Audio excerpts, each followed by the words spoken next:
Hello guys, welcome back once again. आज हम discussion करने वाले हैं अगेन पेपर 13 का कंपनीज लॉ एंड कंप्लायंस। जो मॉक टेस्ट 1 हमने ऑलरेडी अपलोड किया है, मॉक टेस्ट 2 भी अपलोड कर दिया है।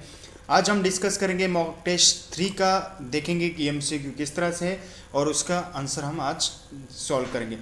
गाइज चलो स्टार्ट करते हैं। क्वेश्चन नंबर 1 देखो हमारे सामने आ रहा है। Choose the correct answer from the given alternatives. I think ये मैं इस स्क्रीन को थोड़ा सा बड़ा कर देता हूँ। चलो थोड़ा सा माइनस कर लेता हूँ इसको। हाँ, और देखो, company shall have its register office from the date of its incorporation. जब भी कंपनी इनकॉर्पोरेट करती है अपने आप को एज अ कंपनी, तो उस सिचुएशन में कंपनी को उसका रजिस्टर ऑफिस मेंटेन करना होता है। विद इन 15 डेज में उसको क्या करना पड़ता है, उसका रजिस्टर ऑफिस का इस्टेब्लिशमेंट करना पड़ता है और उसको रजिस्टर ऑफिस को रजिस्टर करना पड़ता है with in 15 days register of companies के पास। तो ये आंसर बी रहेगा। इसको मैं सेव करता हूँ और आगे चलता हूँ। नेक्स्ट क्वेश्चन हमारे सामने आ रहा है। देखो, during the financial year corporate social responsibility committee of the board shall constitute by every company having. देखो, अगर हम बात करें during the financial year corporate social responsibility committee of the board shall be constituted by every company having.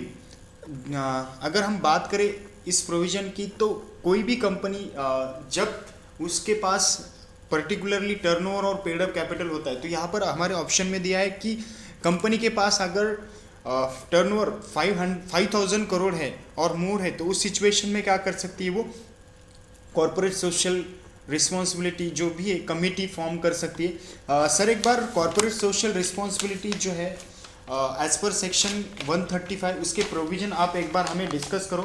अगर आप लिखोगे तो better रहेगा। चलो लिख सकते हो क्या? मैं आपको डिस्कस करता हूँ 1 बाय 1 जो भी प्रोविजन है उसके। तो corporate social responsibility committee as per section 135 जिसमें जो प्रॉफिट होता है 500 करोड़, उसके साथ साथ कंपनी की नेट वर्थ जो होती है वो होती है कंपनी की net worth again 500 crore, profit 5 crore and last one is turnover जो होता है कंपनी का वो होता है 1000 करोड़। अगर ये किसी भी कंडीशन को कंपनी फुलफिल करती है, या प्रॉफिट या टर्नओवर या नेट वर्थ, तो उस सिचुएशन में कंपनी को कॉर्पोरेट सोशल यानी कि कॉर्पोरेट सोशल रिस्पॉन्सिबिलिटी के प्रोविजन एप्लीकेबल हो जाएंगे। अगर कंपनी को कॉर्पोरेट सोशल रिस्पॉन्सिबिलिटी के प्रोविजन एप्लीकेबल हो जाएंगे, तो उस सिचुएशन में अगर कंपनी का टर्नओवर 5000 करोड़ है, तो उस सिचुएशन में कंपनी को कमेटी बनानी पड़ेगी, जहां पर बोर्ड ऑफ डायरेक्टर की एक कमेटी बनानी पड़ेगी। तो ये प्रोविजन है, इसके आप एक बार 135 को रेफर कर सकते हो। ओके, चलो नेक्स्ट क्वेश्चन।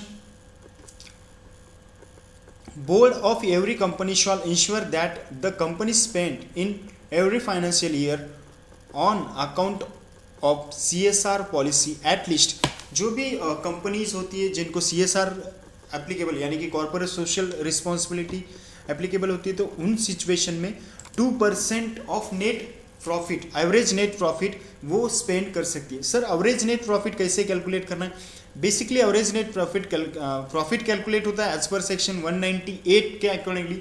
और उस सिचुएशन में आपने क्या करना है, एवरेज नेट प्रॉफिट मतलब आपको 3 इयर्स का प्रॉफिट लेना है और उसका डिवाइडेड बाय 3 लेकर एवरेज करना है। जो भी एवरेज आएगा आपका उसको मल्टीप्लाइड बाय 3 करना है, आपको मल्टीप्लाइड बाय 2 करना है। तो वो जो अमाउंट आएगा वो होगा आपका क्या बोलो, वो बन जाएगा आपका यहाँ पर कॉर्पोरेट सोशल रिस्पॉन्सिबिलिटी के लिए एक्सपेंसेस का अमाउंट, यानी कि कंट्रीब्यूशन कंसीडर कर सकते हैं आप। Under insolvency and bankruptcy code 2016 where the extension of time is request to corporate resolution process shall be completed within a period dash from the date of admission of application into instant such process। देखो, जैसे भी insolvency and bankruptcy act आया तो speedy process होने लगी, और कोई भी मैटर है वो एटलीस्ट 180 डेज में क्या करते, रिजॉल्व करते। तो इसका आंसर रहेगा सी। मैं इसको सेव करता हूँ और आगे चलता हूँ। अब भी ये प्रोविजन रेफर करना थोड़ा सा। According to banking regulation act, banking company shall pay dividend on its shares until all its अगर हम बात करें नॉर्मल कंपनी की तो उसको depreciation is fully return of करना होता है, जब भी उसको क्या करना होता है, डिविडेंड डिक्लेयर करना होता है एज पर सेक्शन 123। मगर हम बैंकिंग कंपनीज के बारे में बात करें तो वहां पर कैपिटलाइज एक्सपेंसेस जो भी होते हैं have been completely written off करने होते हैं, तब जाकर वो क्या कर सकते हैं, डिविडेंड डिक्लेयर कर सकते हैं। सो आपका आंसर रहेगा बी। मैं इसको सेलेक्ट करता हूं प्रॉपर वे में और इसको सेव एंड नेक्स्ट करता हूं। चलो देख, the director prepare the annual account in director responsibility statement and देखो, जब भी director prepare the annual accounts in director responsibility statement, ये कैसे होनी चाहिए, money in measurement basis, going concern basis, accrual basis और एंटिटी बेसिस। ये जो भी डायरेक्टर रिस्पॉन्सिबिलिटी स्टेटमेंट होते हैं, रिपोर्ट होते हैं, ये गोइंग कंसर्न बेसिस होते हैं। तो आपने क्या करना है, इसको बी करके सेव करना है। चलो नेक्स्ट क्वेश्चन आ रहा है हमारे सामने। Accounts and balance sheet along with auditor report should be filed with Reserve Bank of India within dash from the end of the period to which this relates। देखो, banking companies reserve bank banking companies को compulsory करती है कि वो उसके quarterly क्या करते हैं, फाइनेंशियल रिजल्ट डिक्लेयर करते हैं। सो दैट्स वाई यहाँ पर जो भी उनके फाइनेंशियल रिजल्ट रहते हैं वो क्वार्टरली, मतलब कब, एंड ऑफ 3 मंथ्स। तो यहाँ पर आपका आंसर रहेगा 3 मंथ्स। मैं इसको सेव करता हूँ और नेक्स्ट करता हूँ। चलो नेक्स्ट क्वेश्चन हमारे आ रहे हैं सामने। Minor can be nominated as nominee in life insurance policy by its. देखो, अगर माइनर के बिहाफ पर कोई नॉमिनी या कोई इंश्योरेंस पॉलिसी ले रहा है तो उस सिचुएशन में अल्टीमेटली उसको क्या कहा जाता है, ड्रॉवर तो नहीं कहा जाता है, एजेंट नहीं कहा जाता है और कॉरपोरेशन तो बिल्कुल ही नहीं, वो होल्डर बन जाता है। तो मैं इसको सेव करता हूँ और नेक्स्ट करता हूँ। उसको होल्डर कहते हैं, जो भी नॉमिनी के बिहाफ पर पॉलिसी निकालता है उसको होल्डर कहते हैं। Which of the following is not types of unfair competition. अगर आप कंपटीशन कमीशन एक्ट को देखोगे 2002 के, तो ये कलेजिव प्राइसिंग फिक्सिंग, ये इसके बाद creation of barriers to entry, then time purchase, then predetermined price, ये जो टाइप्स है ना, ये सभी टाइप्स होते हैं अनफेयर कंपटीशन के। बट टाइम परचेस जो होता है वो अनफेयर कंपटीशन का टाइप्स नहीं होता है, तो इसको ये एक्सेप्शन में आता है। तो यहाँ पर सी करता हूँ मैं और इसको सेव करता हूँ। चलो नेक्स्ट देखते हैं। Business should dash the interest and be responsive towards all shareholders, especially those who are disadvantageous, valuable and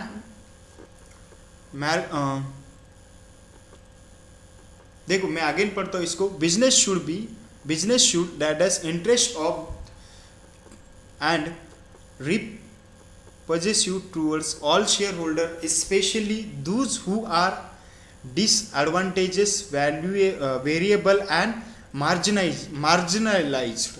तो ये क्या होता है, कॉर्पोरेट गवर्नेंस जो भी हमारा टॉपिक है उसका, तो ये रिस्पेक्ट होता है।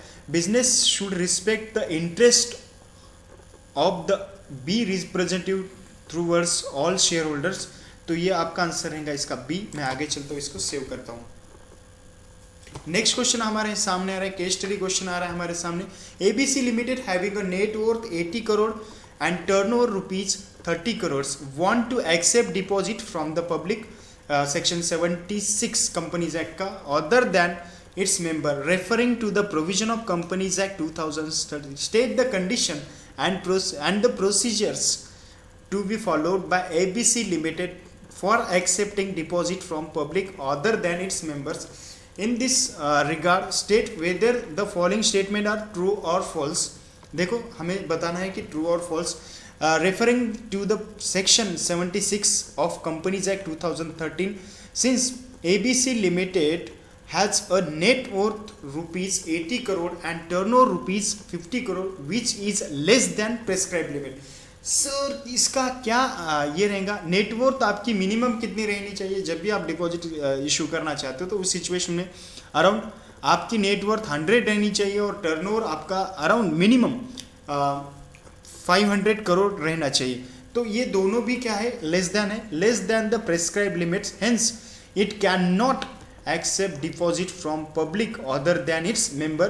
बी स्टेटमेंट दिया है, if the company want to accept deposit from public other than its members, it has to fulfil the liability eligibility criteria of net worth or turnover or both and then other condition as stated above। बिल्कुल सही है। अगर उनको क्या करना है, ये पहले स्टेटमेंट में भी बोला है लेस देन, मैंने जैसे बोला था कि उनका जो नेट वर्थ हो 100 करोड़ होना चाहिए और उसका जो टर्नओवर है 500 करोड़ होना चाहिए, दोनों भी कंडीशन वो ब्रेक करता है। तो यहाँ पर दूसरे स्टेटमेंट में हमें ये कहा गया है कि नेट वर्थ एंड टर्नओवर और both and then the other condition as stated above, जो भी है वो यहाँ पर कोई भी एलिजिबिलिटी क्राइटेरिया को फुलफिल नहीं करती है। तो ये दोनों स्टेटमेंट ट्रू है। इसको क्या करते हैं, हम सेव करते हैं और आगे चलते हैं। नेक्स्ट क्वेश्चन एक बहुत अच्छा आ रहा है। Secretary of a company issues share certificate to Prem under the company seals with his own signatures and the signature of a director forged by him.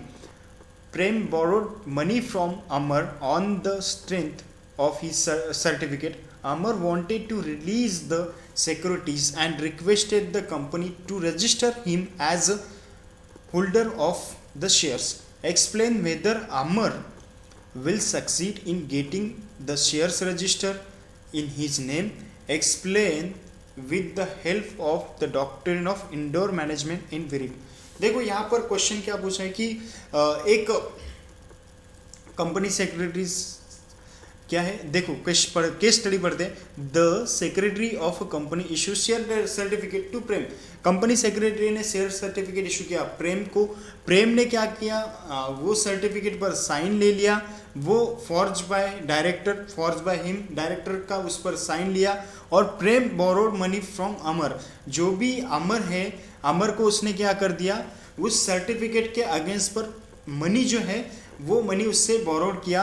Amar wanted to release the securities and request the company to register him as a holder of the shares। अमर क्या करता है, company को request करता है कि जो भी है मेरे को ये शेयर्स किसने है, प्रेम ने इशू किया। तो उस सिचुएशन में अमर क्या बोलता है कंपनी को, मुझे यहाँ पर क्या करो, आप रजिस्टर करो as a share. In case में क्या होता है, फॉर्जरी के केस में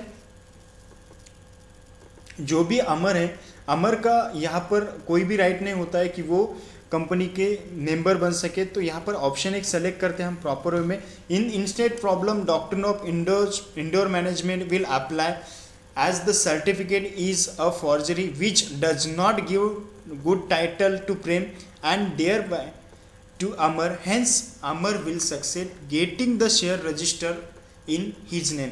ऑप्शन गलत है, इंडोर मैनेजमेंट का केस नहीं है, मैं पहले ही क्लियर कर रहा हूँ आपको। In the instead problem the doctrine of indoor management will not apply, okay, as the certificate is a forgery which does not give a good title to Prem and thereby to Amar, hence Amar will not succeed getting the share register in his name। बिल्कुल सही। then instead problem doctrine of indoor management will not apply, बिल्कुल सही है। certificate is forgery which give a good title, वाह ये भी गलत option है। Instead problem the doctrine of indoor management will not apply as the certificate is forgery does not give a good title to Prem, thereby to Amar, hence Amar will not succeed in getting share register in his name। तो आपको इन दोनों में क्या फर्क रखता है, ये दोनों भी सेम है, कोई आंसर बी और ये दोनों भी एक बार पढ़ो आप, दोनों भी सेम है, वर्डिंग भी सेम है और इसमें कोई भी डिफरेंस नहीं है। देखो आप दोनों भी does not give good title Prem and thereby to Amar, hence Amar will not succeed getting the share register in his name. तो ऑप्शन आप दोनों में से कोई भी सेलेक्ट कर सकते हैं, इंस्टीट्यूट से गलती हो सकती है, ऐसा नहीं बोल सकते हम। तो यहाँ पर will succeed in getting the ऐसा होना चाहिए था, मगर उन्होंने नॉट नहीं निकाला, उसकी वजह से वो ऑप्शन वहाँ पर ऐसे ही रह गया, सेम रह गया। नेक्स्ट क्वेश्चन आ रहा है हमारे सामने, x limited appointed CA Innocent as a statutory auditor of the company for current financial year. Further, the company offered him the service of actual investment advisory and investment banking, which was also approved by the board of director. Comment. In this regard, state whether the following statement true or false. देखो कोई भी अगर companies में CA appoint किया जाता है as a statutory internal auditor की बात नहीं करें, as a statutory auditor appoint किया जाता है तो उसको सेक्शन 144 देखना पड़ता है। 144 आप देखोगे तो वो बोलता है कि यार आप किसी भी तरह से किसी को भी सर्विस वगैरह नहीं दे सकते या किसी भी तरह से आप क्या नहीं कर सकते, कोई पर्टिकुलर रिस्ट्रिक्टेड सर्विस नहीं दे सकते। तो देखते हैं इसका आंसर क्या आने वाला है। Section 144 of companies act 2013 prescribes certain service not to be rendered by the auditor. An auditor appointed under this act shall provide to the company only such other service as are approved by the board of director or the audit committee as the case may be. बिल्कुल सही बोल रहे हैं क्या? देखो section 144 of companies act 2013 prescribes certain service not be rendered by the auditor. बिल्कुल सही है। Auditor appointed under this act shall provide to the company only such other service as may be approved by the board of director or the audit committee as the case may be. बिल्कुल सही है option, क्योंकि जो भी board of director ने approve किए वही service आपको प्रोवाइड करनी है। देन नेक्स्ट आ रहा है, in the given case CA Innocent was appointed as an auditor. Innocent CA appointed of X Limited. He was offered additional service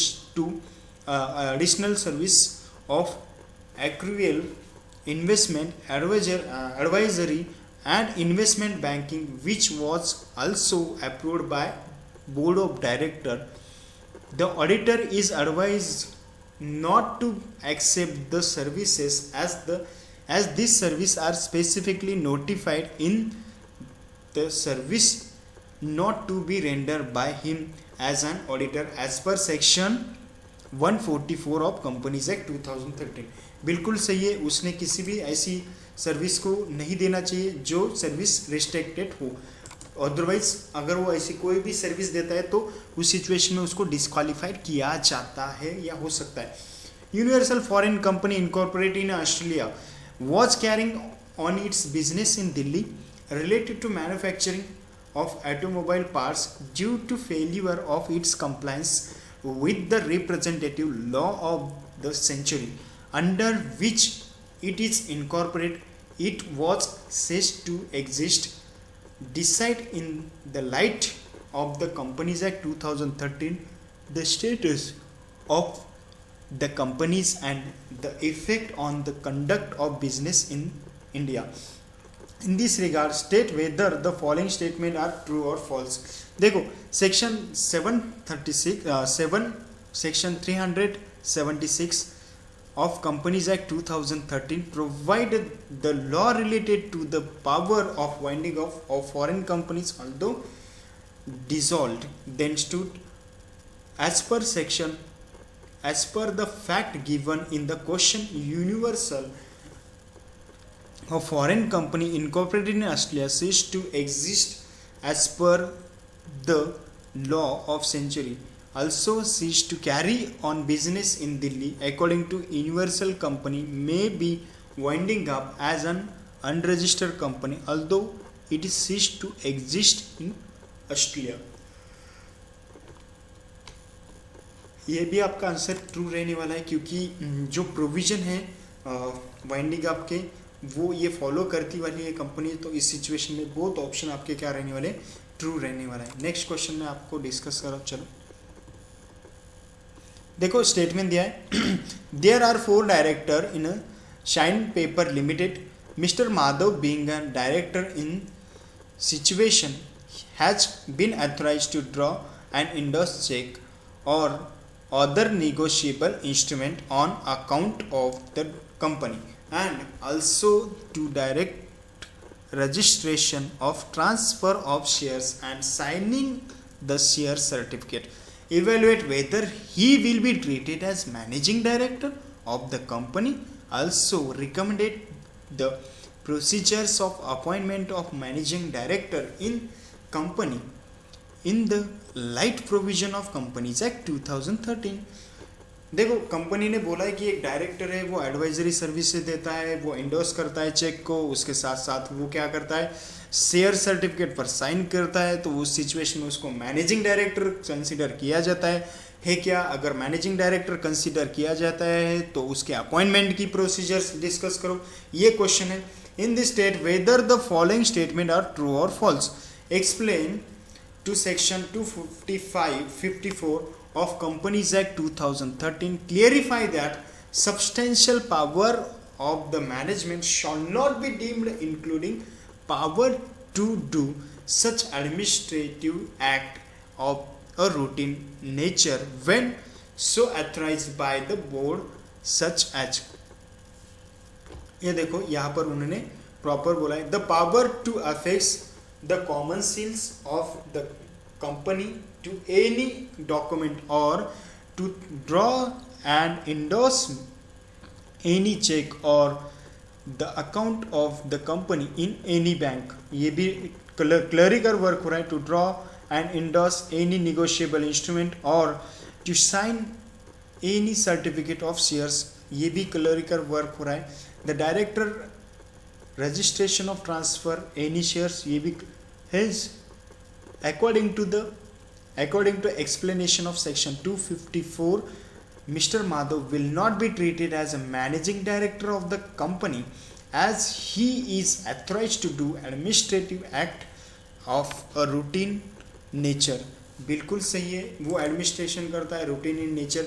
ऐसे कोई भी एक्टिविटीज करता है तो उसको मैनेजिंग डायरेक्टर कंसिडर नहीं किया जाता है. मैनेजिंग डायरेक्टर वो होता है कि जिसके पास सब्सटेंशियल पावर हो. Okay, next question. Examine the following aspect related to convening of board meeting with reference to the provision of Companies Act 2013. The chairman of Greenhouse Limited convenes a board meeting and 2 weeks notice was served on all director of the company. 2 of the independent director on the board objected on the ground that no proper agenda for the meeting was circulated. In this regard, state whether the following statement are true or false. Next question जो इसका statement है, according to section 173(3) of Companies Act 2013, a meeting of the board shall be called by giving not less than 7 days notice in writing to every director at his address registered with the company, and such notice shall be sent by hand delivery or by post or by electronic means. बिल्कुल सही है ये भी statement. The chairman of Greenhouse Limited has convened the board meeting by serving a 2-week notice, more than 7 days, hence meeting shall be valid. ये दोनों ही statement true है क्योंकि आप जब भी बोर्ड मीटिंग लेते हो तो उस सिचुएशन में आपको 7 डेज की ही नोटिस रिक्वायर्ड होती है. ये आपने ध्यान में रखना है. Next question. Examine the following aspect related to convening. यही क्वेश्चन आएगा डिबेट. देखते हैं दूसरा क्वेश्चन है शायद. Examine the following aspect related to convening of board meeting with reference to a provision of Companies Act 2013. Purple Forums Limited purpose to hold its board meeting at a shorter notice through video conference. In this regard, state whether the following statement are true or false. Number 1, state hence Purple Forums Limited can hold a board meeting at a shorter notice through video conferencing or transacting urgent business subject to this condition that at least one independent director, if any, shall be present at the meeting. Then further, if independent director are absent from the meeting, of the board, decision taken such a meeting shall be circulated to all the director and shall be final only on rectification thereby at least one independent director if any. ये दोनों ही provision correct है। जब भी आप इन video conference के through video conference के through meeting लेना चाहते हो तो ये उस सिचुएशन में आपको ये दोनों स्टेप फॉलो करनी होती है, ये आपने ध्यान में रखना है। ये आंसर आपका ट्रू रहेगा। चलो नेक्स्ट करता हूँ और आगे चलते हैं। नेक्स्ट क्वेश्चन आ रहा है हमारे सामने। Vijay director resign after giving due notice to the company and he is forward a copy of resignation in form DRI 11। जो भी आपका रेजिग्नेशन होता है वो DRI 11 में जाता है to the register of company ROC with the prescribed time. What be the status of Vijay if the company fails to intimate about the resignation of Vijay to ROC? In this regard, whether state the following statement or true or false. In the present case, Vijay, a director, resigned after giving due notice to the company and he forwarded a copies of resignation in e-form DRR 11 to the ROC within the prescribed time. If the company fails to intimate about the resignation of Vijay to ROC, even then the resignation of Vijay shall be take effect from the date on such the notice is received by the company or the date if any specified by Vijay in this notice whichever is later। देखो ये case में बहुत situation में same क्या है, विजय director है, विजय ने resignation दिया ROC को DRI 11 में तो उस सिचुएशन में ये जो भी प्रोविजन है, प्रोविजन में कंपनी ने क्या करना चाहिए था, रजिस्ट्रार को इंटीमेट करना चाहिए था। जिस दिन कंपनी के पास ये डॉक्यूमेंट आया उसी दिन से कंसीडर किया जाएंगे कि आप कंपनी का डायरेक्टर विजय नहीं रहेगा या नहीं है। जो डेट मेंशन की है नोटिस में उस डेट से वो क्या कंसीडर किया जाएगा, डायरेक्टर कंपनी का नहीं रहेगा। तो ये सिचुएशन में कंपनी ने यहाँ पर नोटिस किसको नहीं दिए, रजिस्ट्रार को नहीं दिए। तो ये सिचुएशन में बोथ द ऑप्शन हमारे क्या रहने वाले, ट्रू रहने वाले। क्वेश्चन इजी है मगर थोड़ा सा ट्रिक और टेक्निक दोनों भी पता होनी चाहिए। Then Sohanlal farmer was founded involve in embezzlement of opium cultivated by him. State गांजा बोलते हैं उसको, ओपियम को। State the punishment that can be awarded to him under the prevention of money laundering act. देखो सबसे खतरनाक अगर इंडिया में कोई ये है पनिशमेंट है तो ये मनी लॉन्ड्रिंग एक्ट में है। आप ड्रग्स, चर्च, ओपियम में कोई भी बिजनेस वगैरह करते हो तो उस सिचुएशन में यहाँ पर सबसे ज़्यादा पनिशमेंट है। तो ये पनिशमेंट जो रहेंगी आप पढ़ सकते हो। In the present case mister Somlal farmer who was involve in investment opium cultivated by him shall be liable for the rigorous imprisonment. ये खड़ी फोड़ने की सजा उसको बोलते हैं ना, उसको कंटिन्यूअस वर्क प्लस पनिशमेंट दोनों भी दी जाते हैं for the term which may be extend to 10 years and shall also liable to fine. तो ये आपका आंसर रहने वाला है। इसको मैं करता हूँ सबमिट। नेक्स्ट और एक मनी लॉन्ड्रिंग का क्वेश्चन आ रहा है। Causes the method adopted for generation of blank money. देखो ब्लैंक मनी को किस तरह से जनरेट किया जाता है। Suspension receipt inflation of expenditure बिल्कुल सही है। Land and real estate transaction, land and real estate के डमी ट्रांजेक्शन दिखाते हो आप। करप्शन करते हो आप, रोड दिखाया मैप पे, रोड गायब। देन फाइनेंशियल मार्केट ट्रांजेक्शन, अब डमी ट्रांजेक्शन दिखा सकते हो शेयर मार्केट में। बुलियन एंड ज्वेलरी ट्रांजेक्शन ये भी दिखा सकते हो। Cash economy and use counterfeit currency, fake currency, NPO sector, participatory notes ये भी यूज़ कर सकते हो, ट्रेड बेस मनी लॉन्ड्रिंग ये भी कर सकते हो आप। तो ये जो ऑल ऑफ दी अबो है ये ट्रू है, ये क्या कर सकते हो आप मनी लॉन्ड्रिंग के लिए एज अ वेपन यूज कर सकते हो। नेक्स्ट क्वेश्चन आ रहा है, state the law with respect to establishment special court. Mister A is a judicial magistrate in lower court, he was appointed to hold the office of special court for the speedy disposal of the pending cases under the act, decide as per the applicable provision of the Companies Act 2013 whether appointment of Mr. A is tenable. In this regard, state whether the following statement are true or false. As per section 435 of Companies Act 2013, central government may, for the purpose of providing speedy trial of offence punishable under this act with imprisonment of 2 years or more, by notification establishment or designated as may be special court as may be necessary. And the second one is here, Mr. A was not complying with the eligibility criteria, so his appointment as a judge of special courts is not tenable. तो अब अगर दोनों भी option पढ़ोगे तो दोनों भी option सही है।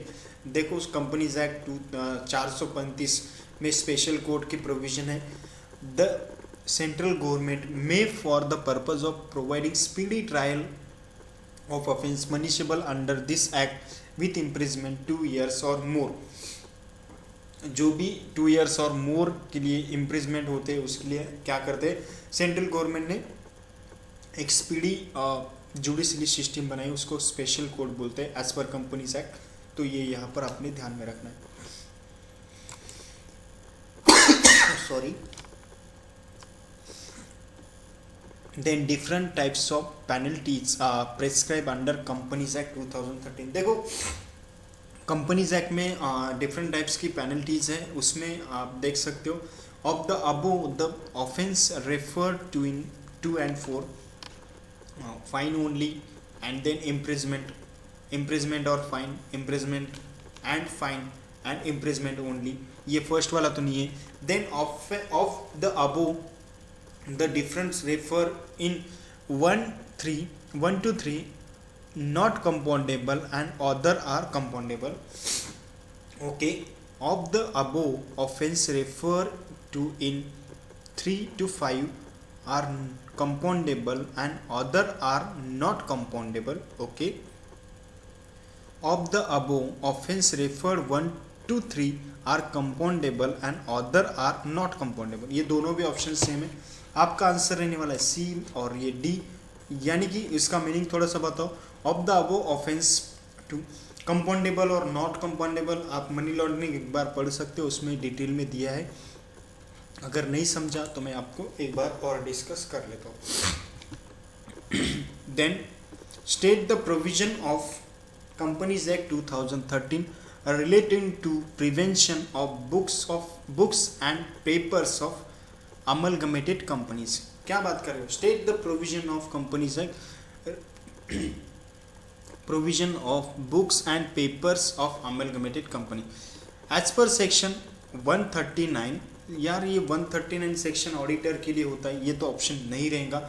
Then as per section 239 of companies and of the, देखो as per section 239 the books and papers of company which has been amalgamated with और whose shares have been acquired by another company. बिल्कुल सही है, 339 भी नहीं होता है और 439 भी नहीं होता है।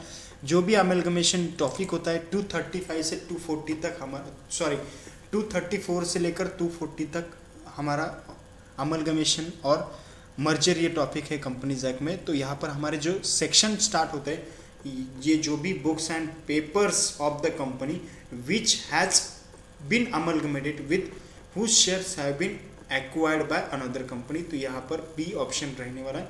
सो आपका ऑप्शन बी करता हूँ यहाँ पर। गाइज अभी जो रिमेनिंग क्वेश्चन है वो डिस्क्रिप्टिव क्वेश्चन है, जल्दी हम डिस्क्रिप्टिव क्वेश्चन की प्रैक्टिस करेंगे। आई होप आपको आज का सेशन अच्छा लगा होगा। कुछ भी मेरे से कुछ आंसर वगैरह गलत भी रहे तो मुझे आप कमेंट बॉक्स में ज़रूर कर देना, कमेंट करना, मैं उसको रेक्टिफाई करूँगा। चलो guys take care, bye bye. आज के लिए इतना ही काफ़ी करते और पढ़ते रहो, हंसते रहो, खेलते रहो।